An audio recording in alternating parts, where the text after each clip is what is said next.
Kisii County Assembly has had an opportunity to discuss the Constitution Amendment Bill 2020, and they have dispensed it off.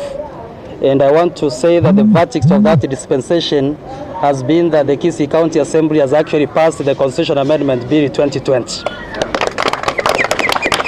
And I want to take this area's opportunity first and foremost to thank the colleagues in the County Assembly, led by Leader of Majority and Leader of Minority, and the entire leadership of the House, that we have actually had an opportunity to have a very fruitful discussions.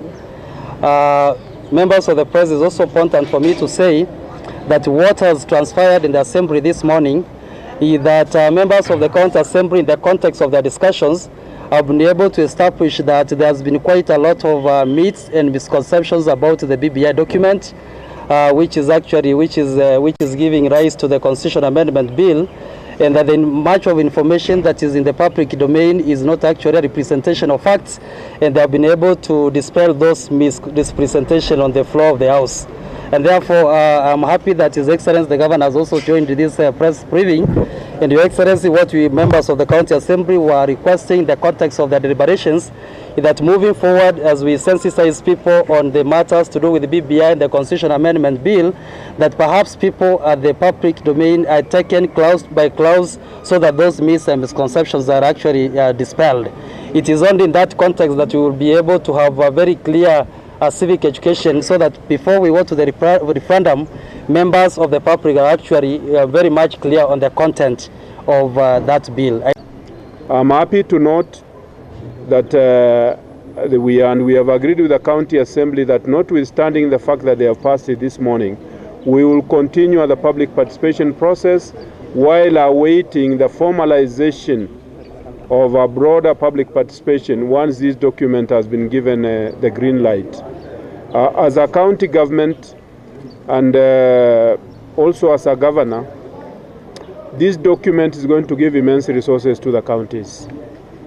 And also the fact that the county assemblies are going to be slightly even more independent, the fact that county assemblers would even become cabinet members, that's extremely exciting. Because then the negative synergies that you continue seeing in the counties between the executive and the county assembly will disappear. Because if you are a bright governor, actually you would make about 5 or 6 or 7 of them, you make them cabinet ministers so that they can go and talk with their colleagues and explain to their colleagues issues that relate to implementation of programs and projects. So members of the county assembly, you've made me proud. You have made the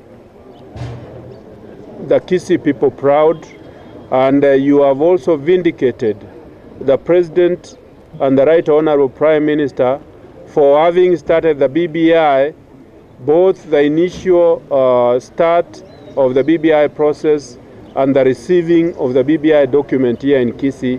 You have vindicated them that Kisii is on the right path, and that as Kisiis, we will not listen to any innuendo or propaganda.